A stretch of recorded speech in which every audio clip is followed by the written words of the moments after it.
Jai Hind, Jai Bharat, and welcome to Dev Talks. This is Aadi. Today we are sitting with Maj Gen Prabdeep Singh for a very light conversation. Let me say that at the beginning because politics is not something that we do normally. So we're going to have a light-hearted conversation about US politics, global politics, the two wars that are there on our doorstep, amongst 53 other wars. So let me welcome sir in saying that. And the first question I will ask him, sir, we had discussed one time that the world is at war. The UN Yes. recently said there are 55 wars on in the world right now. So, Namaskar, good evening, and please tell me, sir, are we in World War III? Good evening and good to be back, Adi. Are we in World War III? Good question. Whether we are at World War III or not, the fact of the matter is that there is chaos all over. Mhm.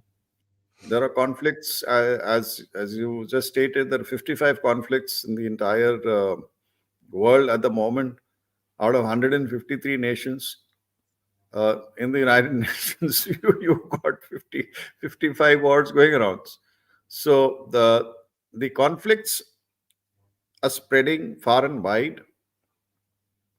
These conflicts, if you look at all these conflicts taking place, you will find they're either backed by Russia in some manner or by the Chinese.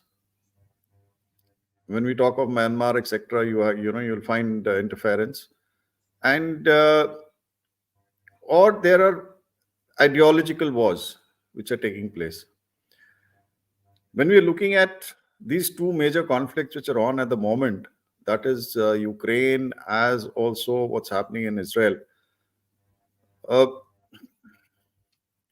something catastrophic, something humanitarian, a major humanitarian crisis is on. And both these wars actually are wars which ought not to have taken place. Ukraine could have been handled earlier. Now, we are well aware that there was going to be a truce and there was going to be an agreement between Ukraine and Russia, which was brokered by Turkey, and that would have perhaps, you know, uh, set the stage for a peaceful NATO-Russian, what do you call, a, I won't say a detente, but just a peaceful arrangement. And Russia would not have really gone into war despite all the threats that it had made earlier. Now, when it comes to Israel, had the Hamas not attacked and carried out the attack on the 7th of October, this situation would not have arisen. Now, who's engineered it? We've already discussed it. We really do not know uh, as to who is behind, but definitely Russia did, in my opinion, play a major card as far as the Israel-Hamas war was concerned. And this triggered something which drew the world's attention right from Ukraine, from Eastern Europe, all the way to the Middle East. Now, what is happening today uh, in Ukraine? Well, the Ukraine war continues. Very, very minimal gains have been made. Zelensky has been visiting, he's out as always. Uh, and what has been termed by Putin, the he has been classified as a beggar from Kiev by Putin. He was there in the United States trying to pitch and trying to garner more support. Basically, his worry, which is pretty genuine. If I were Zelensky, I would also be quite worried because at the moment Ukraine is becoming irrelevant in front of Israel. So what is he doing? He's out there, and I was quite surprised to say he's made a statement on television to say that stop building roads. You don't need roads. What you need to do is to fight Putin. The only enemy in the world that we have today is Putin. He says, do not carry out any developmental activities. Devote and donate all your money towards the war effort. I mean, that was a surprising, stupid statement coming out of a president. While you may be desperate, but you cannot be so appear to be so desperate. But that's what. the situation is right now. Now, uh, even the talk of Ukraine getting into the EU today was supposed to be the meeting, which is maybe at the moment it's underway, uh, where they're going to be talking about welcoming Ukraine or talking about Ukraine coming and joining the EU. There is not much support. We are very clear that Hungary is not going to support, and they're trying all the level best to convince Hungary to accept that the Ukraine should join EU, which is not going to happen. We all know that. At the same time, you have the Nordic countries which have got along together for the first time and made a statement that whatever may be the case, we are with Ukraine. We are with Ukraine, and we will support the war in Ukraine. Till now, they've contributed about 11, I think 11 odd billion US dollars for this war effort. Was it 11.8 Yeah. billion? Yeah, they've supported that. Along with that, Germany has also made a statement that, look, we are there for you. But at the same time, the United States, what is going around in the United States is there's a tussle where President Biden wants to contribute and hundreds of billions. I think 116 billion is what he's aiming to get from the Congress, of which 61.4 billion is supposed to come to Ukraine, to be divided 50-50 between the weapons, the arms and equipment, and on the Cash. humanitarian side. Yeah, Hmm. for humanitarian development. So out of that, then they're looking at about 14 or 16 billion coming to Israel, and then thereafter to handle the border issues, immigration issues. So that's what he's looking at. But that all that money is nowhere in sight at the moment. But yes, this visit of President Zelensky, the third visit, this was his third visit, and he has gained about, again, $200 million worth of equipment. So this is what he's coming back with, uh, and that's one side. Now, when you look at the Israel-Hamas war, what's happening now is as I said, it's a humanitarian crisis.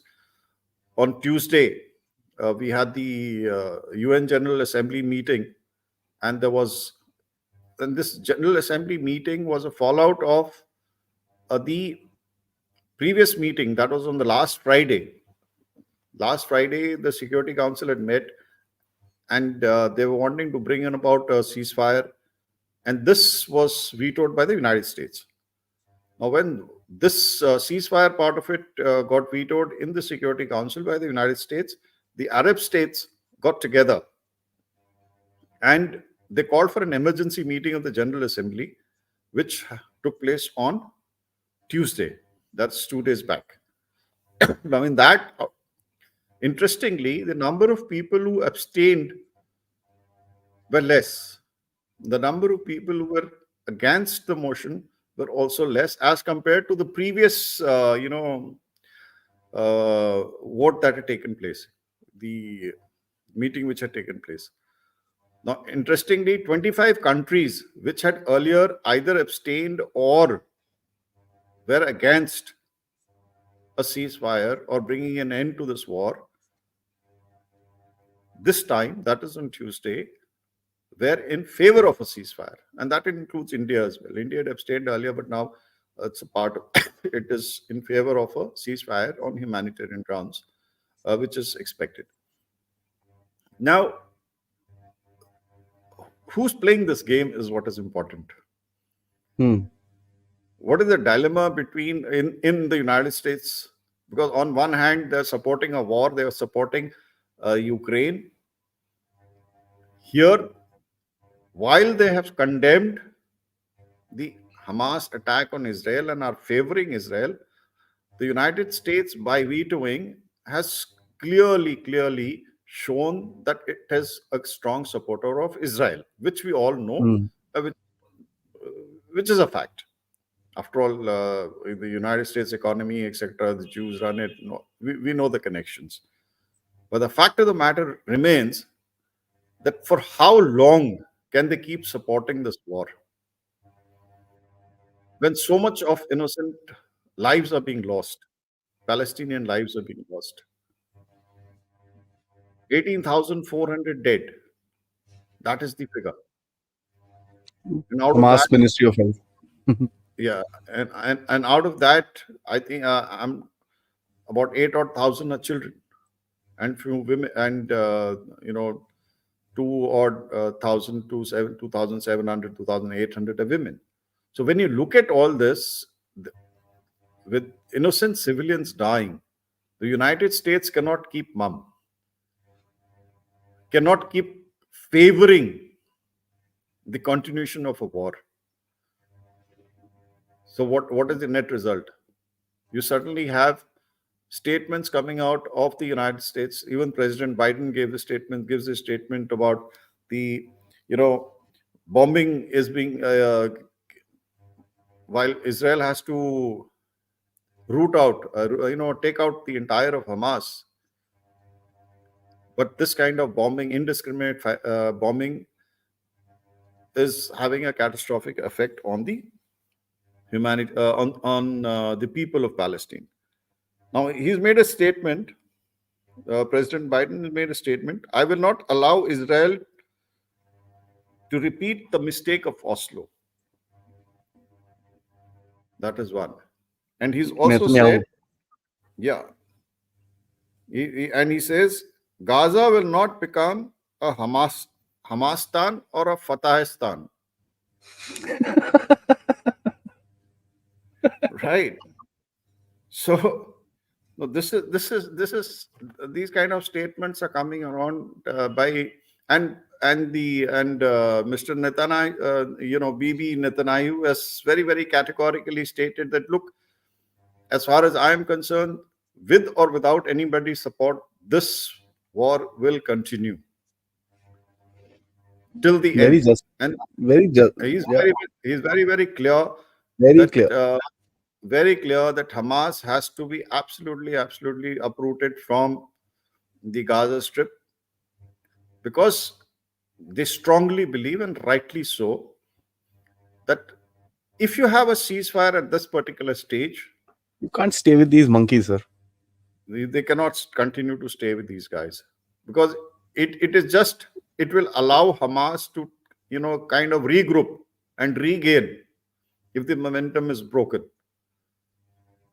While they agree, and while they are uh, agreeing to the fact that innocent lives are being lost, and that is collateral damage which is taking place, but Hamas has to be taken out, and they're looking at the future, because if they allow this to continue, if they allow a break there is a break in the momentum, Hamas will regroup, Hamas will regenerate, and while a ceasefire can come about, you can create a situation, an interim authority, so to say, but Hamas will not die. So their aim is to completely uproot Hamas, destroy Hamas, and then talk about a solution which is acceptable to both the Palestinians and the Israelis. Now, that's the Israeli stand. What happens next is what we got to see.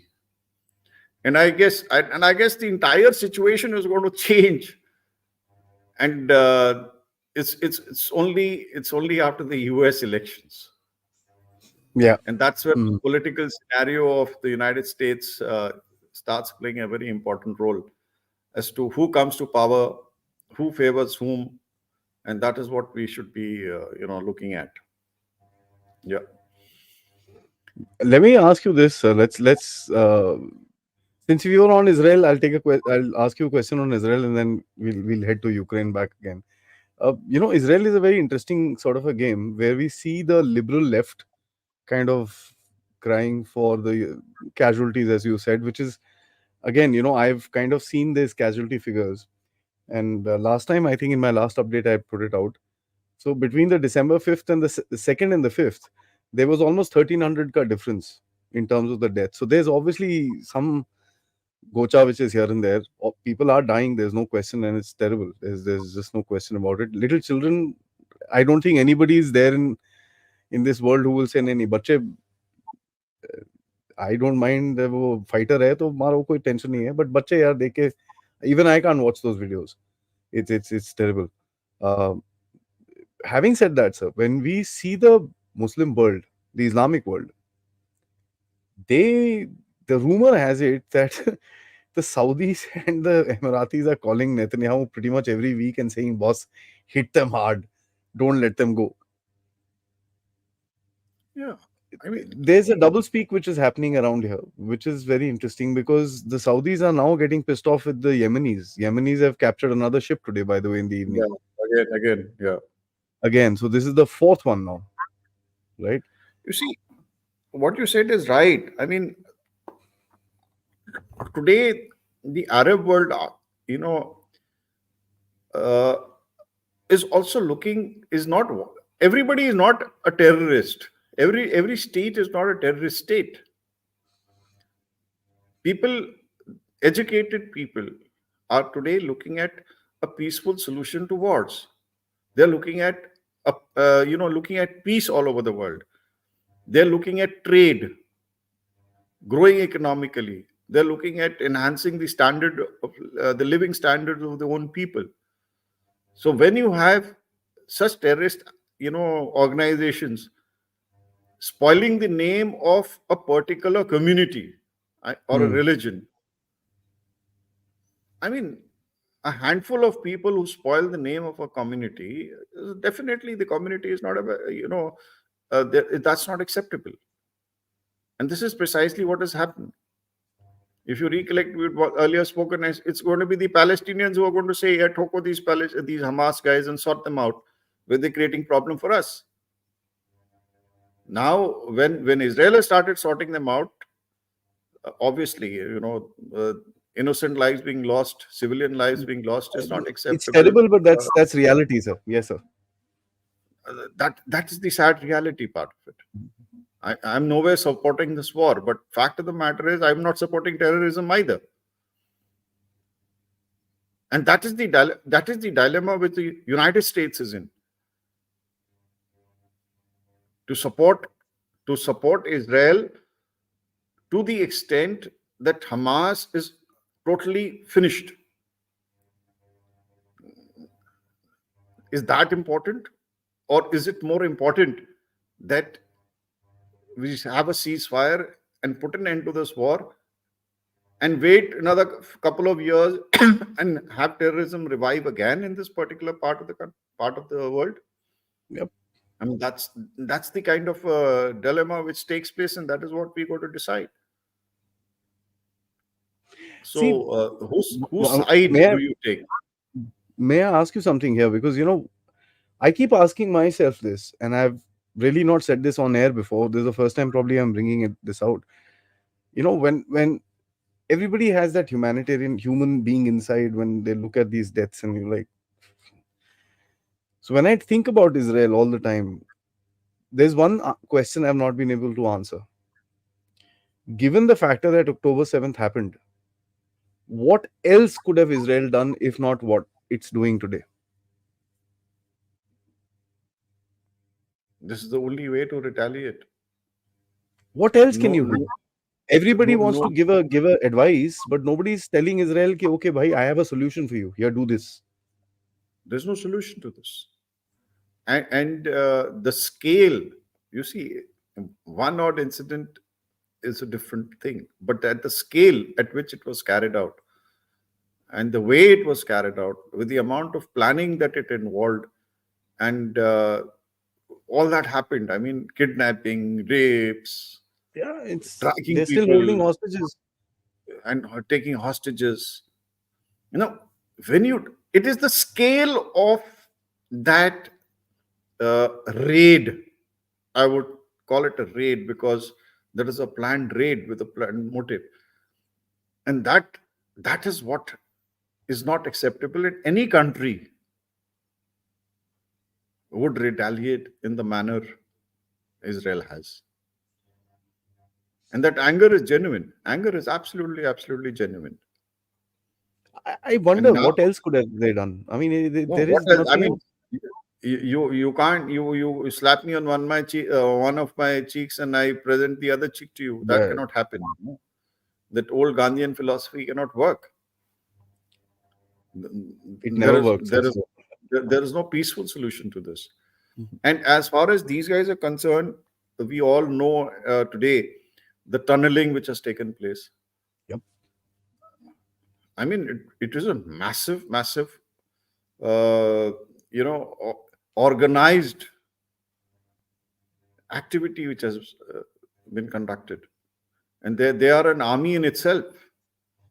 The Hamas, I mean, from a terrorist organization, they have grown themselves to be a mini army, fully well equipped Pretty well equipped. and Yeah. capable of carrying out a raid like this and destruction like this and killing people like this in a single raid.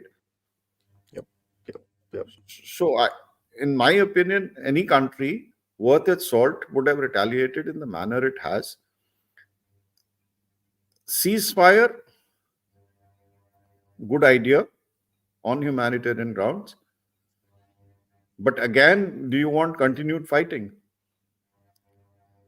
However, at the same time, agreed you finish off Hamas. Hamas is obliterated from the face of this earth. Do you think that there will be no opposition subsequently? Oh no. What No. No. This fracas will not finish. Absolutely correct, sir. cannot finish. It's a cycle. It's a cyclic thing. All those who have lost uh, their parents, the children who've seen all the suffering which has taken place, the destruction of their homes. You mean to say people are going to keep quiet? This cycle of violence will continue. Both sides, and that's the problem, sir. Yeah, the cycle of violence will continue. So if you kill one terrorist, you create 10 more in this particular way. So when you look at it from that angle, ceasefire is a good solution at the same time. Wonder what is up. Let's actually go to hop to Ukraine, sir, because I mean there are reports where the Ukrainian soldiers have been literally left in the lurch. There is no evacuation. They've paid 3,000 hervinas or whatever the currency is to get to a hospital. An injured Yeah, soldier from the battlefield has it's had to paying. pay 3,000 hervinas to a ambulance guy to take him to a hospital because otherwise he would have died. Correct. I mean, these are incidents which are coming out from there. After that, you have this whole Zelensky Zelensky jagda which is taking place, which I kind of took up a while ago. You've got the US, Biden conundrum where the Republicans are saying, "Be done with Ukraine. There's no point here." So the question is, and you don't see Putin moving at all, and it's cold in this thing, so the ground is frozen. Tactically, it's the right time for Putin to move. So what is he waiting for the whole pack of cards to fall, and then why lose lives? यार वो अपने आप गिरेगा Yeah, ठीक है absolutely. What you're saying is right. Now, when you look at the ground situation, at the moment, it's very very clear that Russians are at an advantage, even post the counteroffensive. Now they are yeah focusing on two parts. They're looking hmm. at capturing Avdiivka is nearly gone, and another place called Maleka or something is what they're Marinka addressing. Marinka, that is what they're addressing. So Marinka and Avdiivka are going to fall soon, and they're going to be in Russian hands. Now, agreed, it's winters, but a trained soldier with better equipment, better air power, will advance slowly, slowly, yeah yeah meters. The advance will continue. Why are they not going full hog? That is a question that which intrigues me at the moment. But I always maintain that Putin kind of feels, why should I get my, you know, Soldiers killed. Hmm. soldiers killed? When it comes to that, what has happened in the Kherson region and the foothold which the Ukrainians have got onto the eastern side, what is coming out is that the Russians withdrew deliberately to a better fortified line in the rear Yeah. rather than fight them. This is why get our soldiers killed when you can fight from a rear line. After all, the Ukrainians are not going to make major headway. They are not heading towards Crimea or the land bridge because it's too damn far. So the Russians have played a smart move. So okay, fine, you want to come, you come. We're not fighting you. We're going back. When you come to fight us, then we'll sort you out from a better defensive line. So the Hmm. conservation of your combat power is important to the Russians, and that is what precisely what they're doing. And he's made statements. He says, "I feel sorry for the Ukrainian soldiers, and I feel Yep. sad that they are being, they're just being pushed into battle and they're getting killed." So he's cool. He's cool about it. He says, "You want to fight me? Come fight. When the time comes, I will show you." Now, what is the right time is the question. He's letting them, letting them commit suicide, and that's what he's doing. And as far as he's concerned, again, he's made that statement in the interview, that annual interview that has happened yesterday, and in which Putin has very clearly said that my war aims continue to remain the same. And he's talking about, he's repeated those three aims again: denazification, demilitarization of Ukraine, right? And neutrality. Non-NATO. Hmm. Yeah, non-NATO, and he's repeated them again. So now, how it manifests, and at the same time, he said, "I'm waiting for the elections." Now he's playing a smart move. He says, "Hold on. If there is a change in a dispensation in the United States, maybe on their own, this war will come to an end, and there will be a solution to it. Hmm. Why fight unnecessarily?" And he's hoping that there would be a change in dispensation, and it would be at the end of it, it would be in his favor. And he's very clear. He's not going back. He's not going to leave the territory that he's captured. He's got about 18%, one He's fifth of. rebuilding. He's He's rebuilding. He's got cities ready. Mariupol is already rebuilt. Yeah. So he's okay. When will he go full hog? We'll have to really wait and watch. And as far Let's as zoom. manpower, he's made a statements regarding manpower. He says, "I don't need to mobilize people right now." At the moment, there are 6,17,617,000 troops which are engaged in this war. I don't want any more, etc., etc.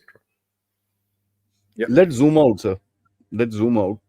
One thing which has happened, if you look at the global structure, Ukraine kind of kicked the financial structure. yeah. Joe, the trust on USA's financial structure, because everybody realized these USA guys are little nuts. They can do anything whenever there's a whim. It's not that there is a you know uh, logic to it or anything like that. The whim, sanction, band kar do, sab kuch uda do.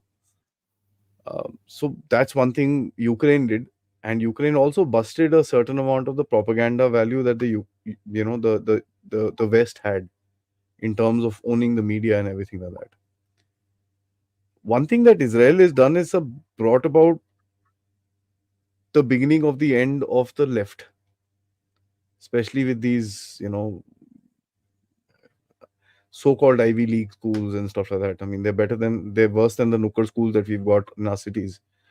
Uh, so how do you look at the structure of the world? Because I see more desperation, and when desperation means more aggressiveness, uh, that's a bit dicey. You see, over a period of time, a superiority kind of a complex has come about in the elite class of the United States, or the Ivy League, so-called Ivy League soldiers, who really do not have an understanding of the ground situation all across the world. You may have the CIA, you may have whatever intelligence agencies, but the picture painting which is being done is that we are all superior, we can handle any situation in this world, and what is being told to them is what they want to hear, Hmm. because they are not accepting anything, and they're not accepting anyone coming about and stating facts. So this kind of a situation has arisen where the leaders, the political masters, political leaders are not ready to listen to genuine advice. So they are being fed some kahanis, like what happened in Iraq. I mean, the kahanis are being, the stories are being fed. And that is what is letting down the United States at the moment. The poodle faking, I would say, is what is happening. The genuine situation of the world, or the psyche of the rest of the world, is not being conveyed to them. This is leading to their, I would say, downfall, slow decay, is if I may just put it. So that is how the conflict between the leftist and the right, is coming about. When you look at the US, the Republicans are wanting to focus more inwards rather than outwards. The Democrats want to support Ukraine. The Republicans don't want to support Ukraine. They're laying the condition that if you want to support Ukraine, you've got to be supporting Israel. You've got to be supporting. You've got to be doing something about immigration. So this kind of a tussle is taking place between these two parties. And what is happening in Europe? The same story is happening in Europe. More right wing, or the element, right wing element is coming into power slowly and slowly. People are pretty fed up of the fact that everybody is looking at appeasing the United States, and is looking at throwing away money for somebody else, when inwards they should be looking inwards and improving the quality of life for their own people. There's a realignment which is taking place, and that realignment which is taking place is towards, I would say, in favor of Russia at the moment. Now, this is going to cause a lot of problems subsequently, because, as you said, the frustration would be setting in the United States. The NATO will once again become kind of irrelevant.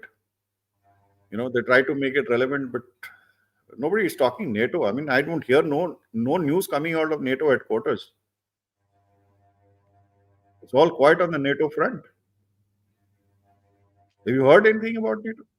No, even Victoria Nuland is that entire lefty cabal is just gone, sir. It's just gone. So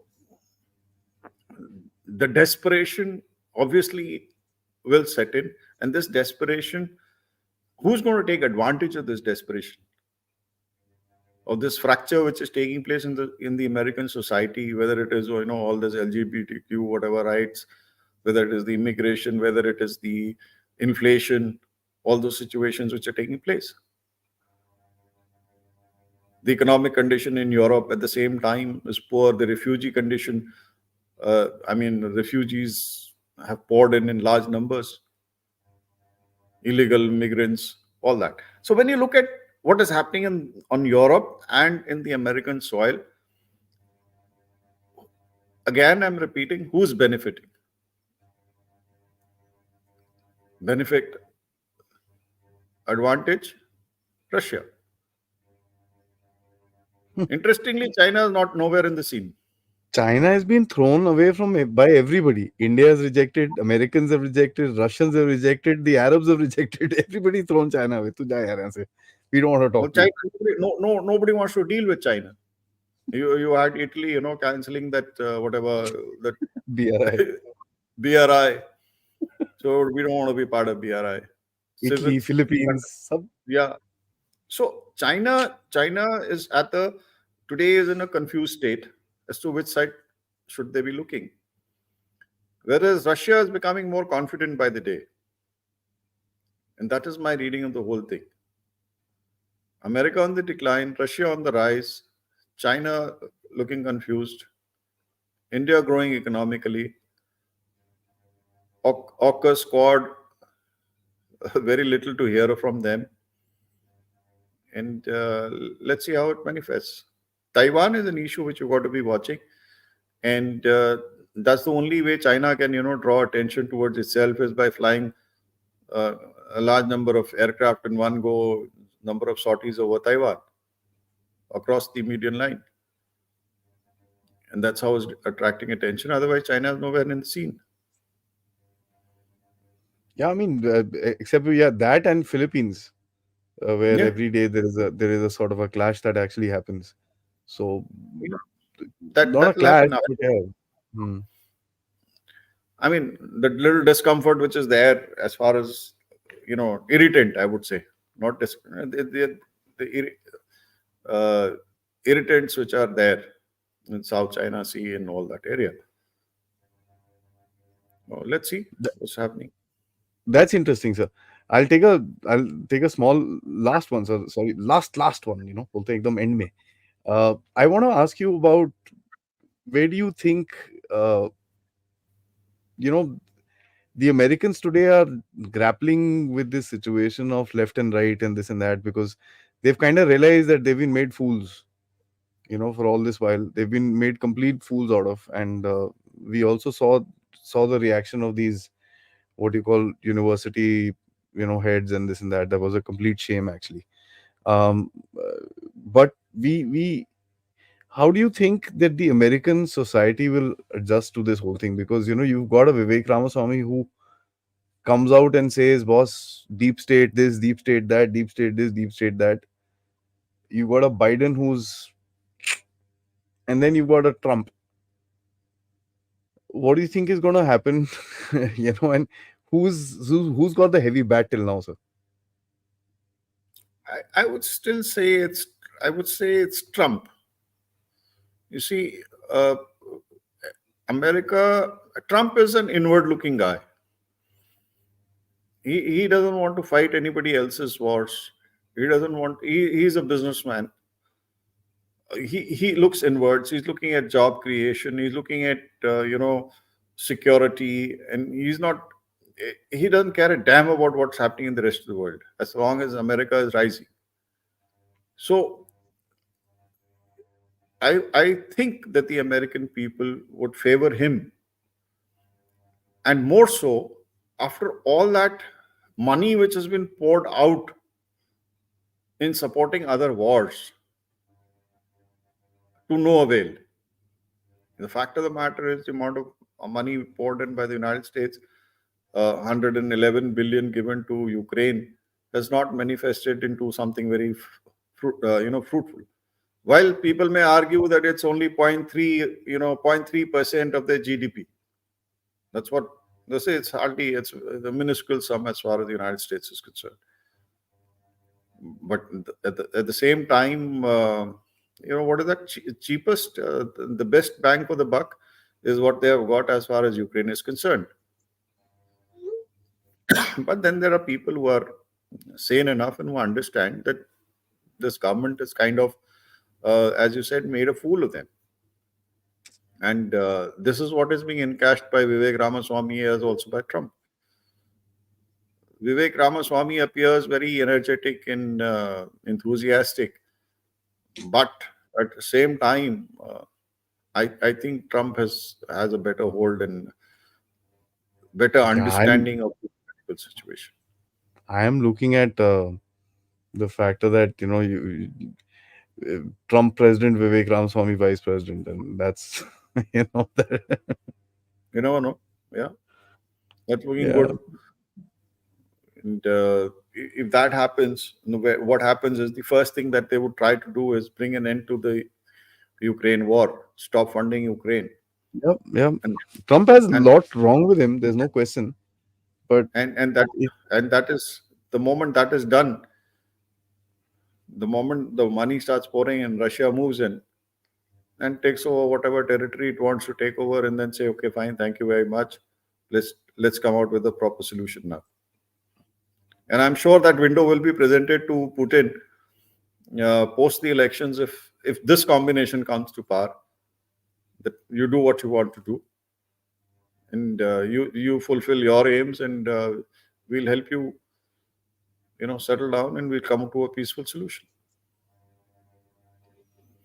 Whether it is typh I mean, it could actually escalate. There would be a situation that could whatever it actually is, it's like I say this very clearly that it's for the American people to decide. They want whoever they want. They want Biden. Fair enough. I mean, a bunch of people only deserve the government they get. So yeah. I mean, there's not much we can do about it. Hunter Biden had to go and come out in the open to make statements that my father's got nothing to do with what I'm doing. I Yep. mean, that is pretty naive, actually. See, the And deal is, I mean, I'm sorry, I'll just say this pretty. I don't normally comment on Indian politics, but the um, most important thing is people in Bihar voted for Lalu Prasad Yadav so many times. So there's yeah, not much you can do about it. It's a democracy. They want Trump, that's they get Trump. If they want Biden, they get Biden. If they want Vivek, they'll get Vivek. Or if they want Kamala auntie, damn good for them. That's gonna be fun looking at President of America, Kamala auntie. Oh God, the way she laughs and this and that. But anyways, jokes apart, it's an interesting situation that you have the whole world kind of taking a bunch load of problems actually head on right now, which is very you know interesting to see as somebody who's interested in geopolitics. So let's take some questions, sir. Guys, like the video, subscribe to the channel. Yeah, let's get into your questions. Uh, guys are laughing at my imitation of Kamala auntie. Acha. Her most famous thing is that laugh, and I don't know why she laughs half the time. When she's in stress, she laughs. When she's happy, she laughs. When she's sad, she laughs. So it's there are these when you memes going around the place. So when you have nothing to contribute, you laugh. yeah, when you have nothing to contribute, you laugh. So as I was saying, guys, like, subscribe, and please spread the word about Dev Talks. You can contribute towards the effort, which is through the QR code up there, which is for direct contributions, or you can use the super stickers or super chats, or for those of you staying abroad, you can use the PayPal option, which is there in the description. Let's get into your questions. Yeah, ex-Muslim debate show. Ask Adi why Israel has failed in information warfare, why Jews failed around the world uh, to Islamic propaganda in spite of having one of the most wealthy community. It's the wrong Jews that are wealthy. That's the problem. Yeah. Now, why did Israel fail in information warfare? I think overconfidence and more focus towards economy than towards security. I mean, a false sense of security, depending too much on technology, not knowing, not this is one factor which we need to understand, that over reliance on technology can be disastrous. Very harmful. And Yep. yeah, this is what is precisely what has happened, and that's how they failed. I mean, it got into the head that they're technologically far superior, and their Iron Dome and what the fence and things like that, that they were the most sophisticated technology in place. And a little bit of overconfidence coming out of the fact that the United States is there at the beck and call,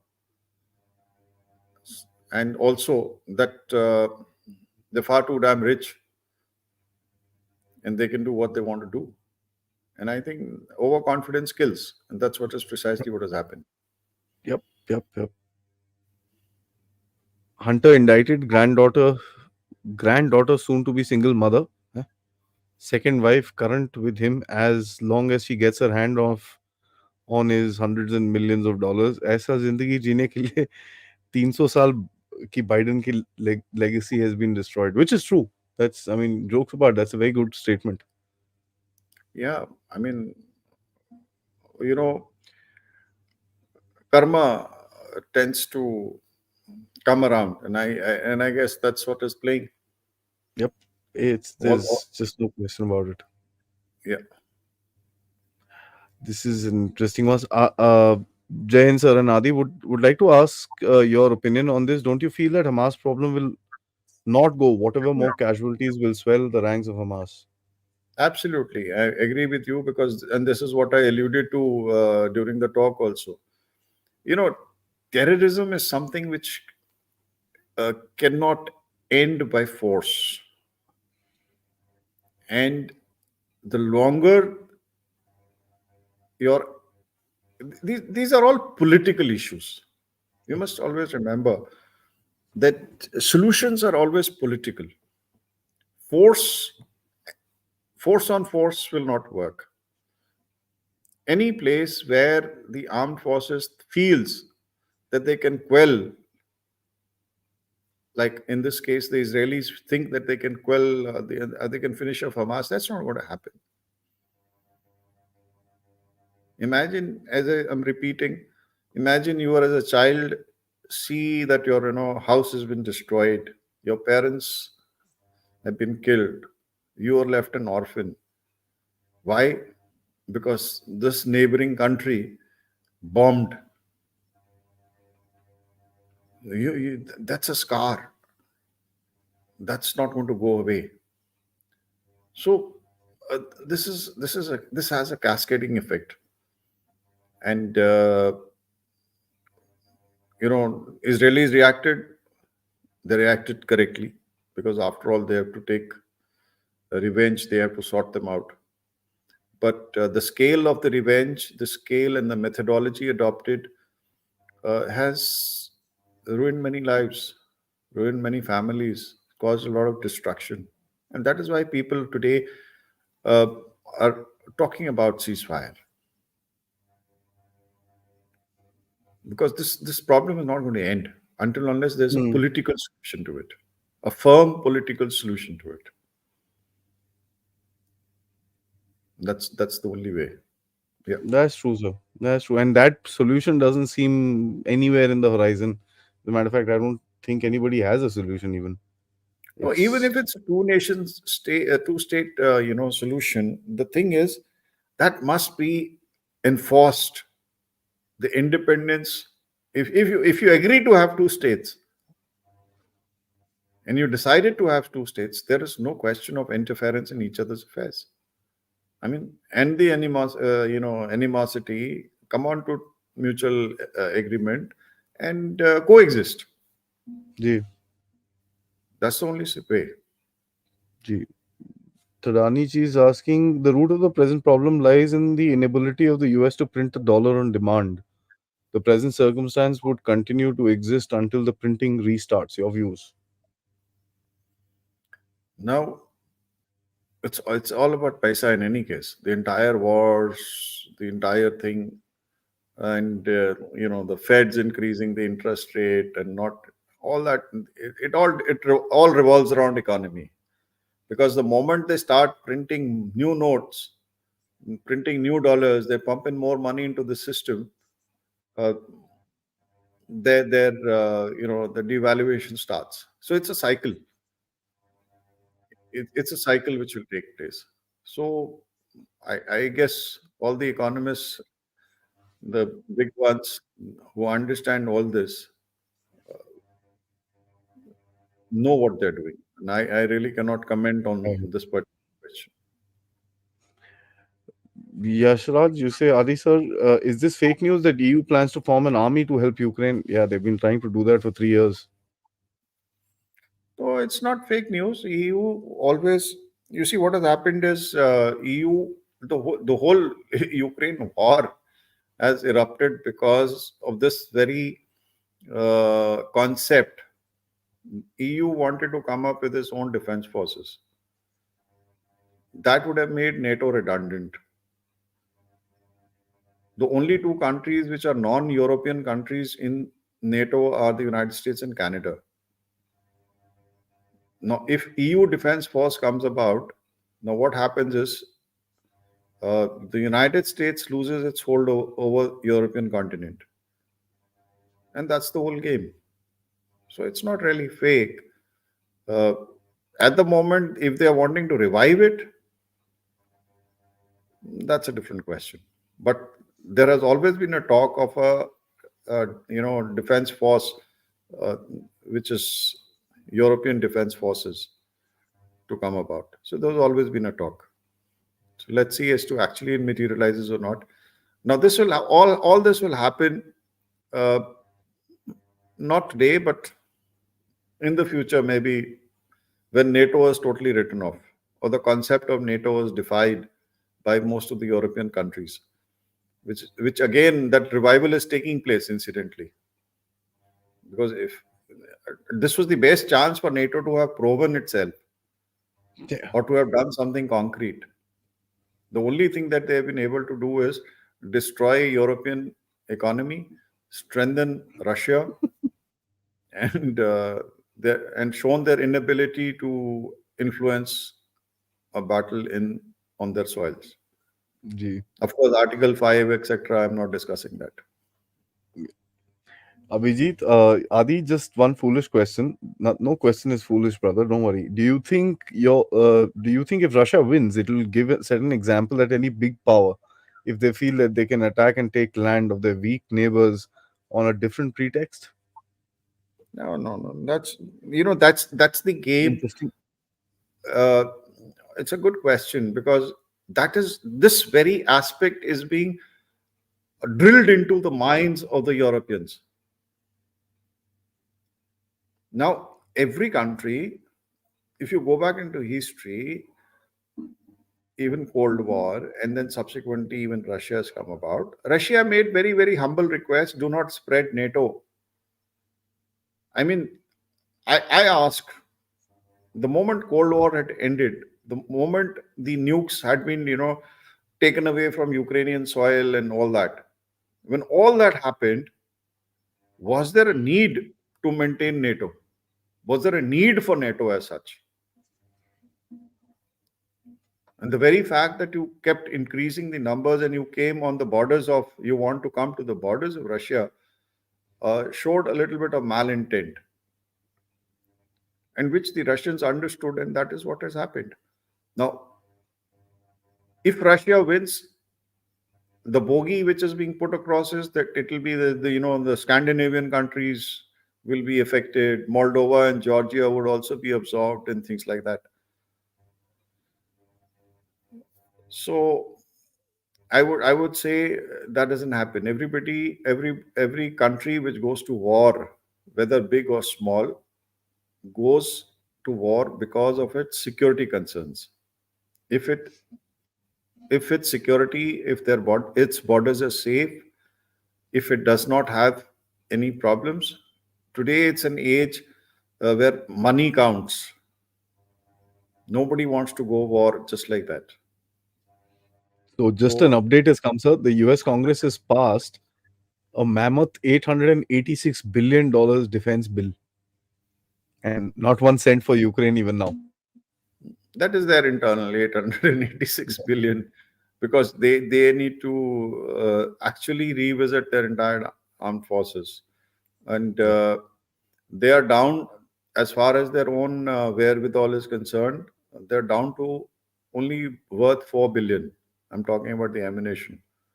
The figure that comes across is that at the moment they're just down to 4 billion. So they need Yeah. they need to pump up that. Yeah. And Britishers are left with 150 tanks. And the Britishers, they've sacrificed most of it. They've been generous enough to give it all away. Americans never win a war after World War II because they want money rather than to win. That's a very interesting Yeah. statement because the will to fight goes away from the Americans pretty fast. And that's what we can see in Ukraine. So, who won the war? They won the World War II. Why? World War II ended why? The atomic bomb. Yeah, it did not. Why did they use the atomic bomb? Because they don't want to fight. They don't want to fight. So they resorted. That was the last resort that they, Yeah, they applied. Now they never win wars. It's very interesting. true. Vietnam, Not one, sir. Not a Afghanistan, single one. not a single one. They will not. Except for those small guerrilla operations in Panama, Guatemala, and all that stuff. But Those also is because of money. correct. They bought people, right? True. No, why? Again, I'm repeating. They're not in touch with the ground as to what is the ground situation and how the countries will behave and what is the will of the people. They tend to, the United States. You must understand. That's my reading of the whole thing. Killing and fighting is ingrained in their blood. Yep. Why? They migrated from mainland Europe, the gold rush or whatever rush it was. They went to the United States and they were killing randomly. They didn't, the cowboy culture, Hmm. the fastest draw. You see, so how many people were being killed just like that? I mean, no concern for human life right from that time. This sorted out the native Indians. They brought in the slaves from Yeah. all over Africa. So the respect for humanity has never existed in their culture, and in any case, it's a mishmash of uh, you know people from all over the world.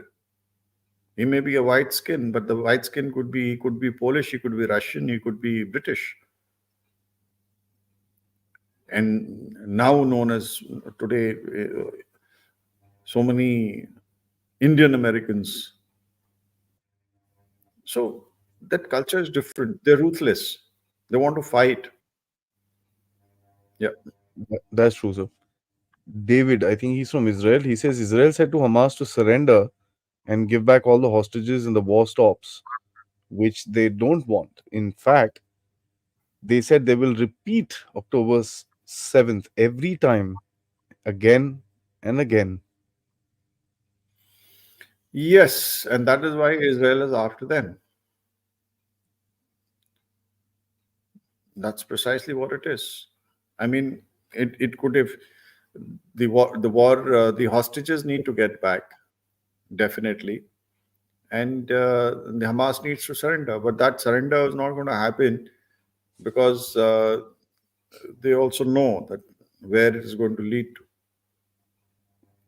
Sick. I mean, it's sickening if somebody says, I'll do it again. You have to pretty. The worst is there are a lot of people from outside, Yeah. Palestine. They're propagating all this. From the river to the sea, Palestine will be free. So Yeah. I was telling my friends in Israel, you guys should say from the river to the sea, Israel it will be. Mm. Be as obnoxious as them. I mean, and does the calling for the genocide of Jews on your campus, is it okay? It is a context driven. Say yes. It's context. When the narrative becomes action, then it is a problem. So when you But commit the genocide, I mean, you really wonder what's happened to the world today, sir. no, no, it's very sad. It's very, very sad. The thought process, I mean, is all screwed up. It's terrible, sir. Terrible. Rishikesh, he says it's very likely that the American people will favor the latest TikTok trend between Biden and Trump. So Yeah, they love all this. I've been saying this, sir. I don't know what's your opinion. I'm saying that the Chinese have declared a social war on America. In which They've way? infiltrated it with TikTok. Anti Semitism is up by 30%. And they're playing these games with the Americans. It's not funny. Yeah, they're good at all this. The Chinese are the best and masters at it. And trust me, the amount of people who would be staying in China, work in the United States, people of Chinese origin, would actually be working towards, in favor of China. They'll be working in the United States as regular people. You call them, they would be American citizens, but heart and heart, they're all Chinese. And that is what they're doing. Their aim is to spread all this Yep. Confucius Uh, schools. yeah. USA has the misfortune of having incompetent last four presidents: Bush, Obama, Trump, and Biden. And I think Obama tops the list. You see, no president is incompetent. I'll make this statement. After all, he's an elected guy. I mean, he, it is it is unfortunate that the psyche of the people is such. And if you look at when you count these four people, you've taken 16 years. I mean, you started from 16 years back. When you look at George Bush, you look at what happened in Iraq and what happened in Afghanistan and all that. So it's not incompetence. It is. I would term it as overconfidence. I would term it as a superiority complex. I would term it as something that they are out to prove and to keep United States on top. They've had to resort to all these measures. But in turn, what has happened is the world, or the, I would say, the global South has now started, you know, has woken up, and the Arab world has also woken up. They've also got educated. They have got more educated than these guys. So the tables are getting turned, Turned is what completely. I would say. Absolutely. Absolutely, sir. I won't put it as their incompetence as such. Batraji says, Sir, I see a decline of Germany further as it played no positive role in stopping the war or substantial contribution, and its economy is weakening. If it does, who leads the EU? Very right. Germany, you see, whatever said and done, Germany is on the decline. But Germany is also, if you read in between, if you just don't go at what is coming out on the open, or if you read in between lines, you will find that Germany is reorienting itself slowly and slowly. Now, while it may outwardly favor Ukraine, but it wants to get back into the Russian, it wants to do business with Russia once again. So they are reorienting itself. They understand that whatever mistake that they have committed by overcommitting into Ukraine is leading to their downfall. So they are smart enough, and I think they will come out much stronger. The conflict will again come about between Poland and Germany. You just watch, where Poland is also becoming is coming out to be a very powerful nation in the Eastern European side, in Europe, and that conflict will soon start arising. You just watch. And Germany is a very, very as calculative. They are going to come out stronger while they are on the decline at the moment, but they'll come out stronger because they are kind of uh, switching gears once again. That's my read on the whole thing. Niruji, Adi, do you think there are any hostages still alive, considering the monstrous mentality of the Hamas? Yeah, Few, yeah, they have to be kept absolutely. alive for Mm, trades, for trading off. If they're yeah. killed, then they do not get anybody in return. So, because they know that one hostage is equivalent to maybe 50 on the other side. It's So right now 1:3, so I don't know yeah, where it goes further. yeah. Last question from JVJP. General, sir, your prediction on the likely outcome from Israel-Gaza war. How long will it last? Will the other nations in the Middle East get involved? What will be the diplomatic role of the US, China, Bharat? Just keep this question here. Likely outcome: the Israel-Gaza war. Israel will be forced, due to circumstances, due to the world pressure, to put an end and a ceasefire, which will be initially humanitarian, will take place. The security, there will be emphasis on developing the Palestinian internal security so that, no incidents come about. Will there be United Nations involved in it? I have my doubts at the moment because there's no talk of any peacekeeping, etc., etc. There are, as it is, a lot of peacekeeping missions around. You have one in UNIFIL, Lebanon. You have in on the Golan Heights, etc. Now, will other nations in the Middle East get involved? Trust me, they don't want to get involved. They Arabs, no Arabs, they don't want to get involved in this mess. They want to live a peaceful life. They don't want to get involved. Now, what will be the diplomatic role of United States, China, and Bharat? You see, the US holds the key to it for a simple reason. US is caught between the devil and the deep sea because they will continue to support Israel, but they cannot let this humanitarian crisis go to such an extent that they don't control it. They don't put an end to it.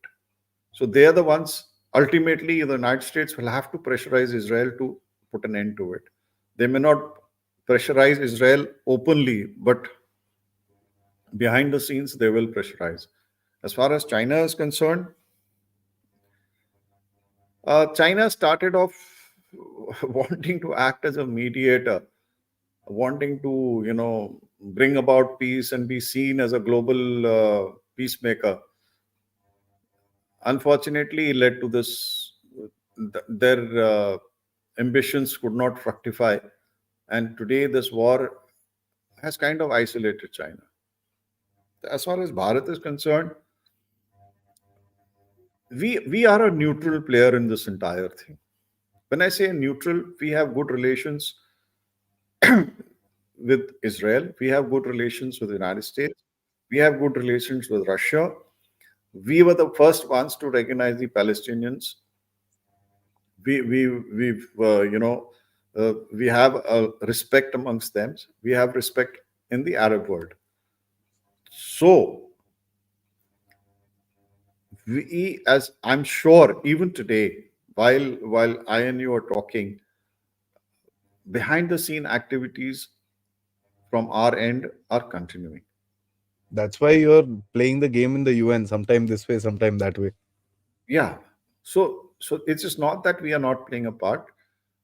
Behind the scenes, track two, track whatever they call it, track 1.5, or track, in this case, track two, because there's no 1.5. So this track to diplomacy would be going around. In this case, it's not track to 1.5 because that would be between India and Pakistan and stuff like that, where you're engaged in direct conflict. But some diplomatic channels would already be open. Think tanks would already be interacting and discussing solutions. And once the back end has done its homework, only then will Bharat come up in the front and to say that, look, this is how it is going to be. And trust me, there was somebody who objected to my saying trust you me. So I'm checking myself. So trust me, it will be. Don't be surprised if it is Bharat which plays a major part in this particular putting an end to this war. I mean, it's amazing that there's a lot which is actually happening at the back end, because we keep if you keep a track of the MEA, every week Jaishankar is speaking to both the sides. Yeah, yeah. Every week. So there's, and this is coming out in the open. So that's something which is very interesting. Sir, thank you so much. This was an interesting episode. I think we've rounded up the US politics a little bit, and of course, what's going to happen to our two best friends, Russia and Ukraine, Zelensky and Putin. It's interesting to go through this because I think in the next 3 to 4 months something really big is going to happen, and let's see if things are going to open up pretty the way that we've kind of planned that that we've in the search for them to open. So thanks so much, sir. Till next time, Jai Hind. Thank you. Good night. Thank you, everybody.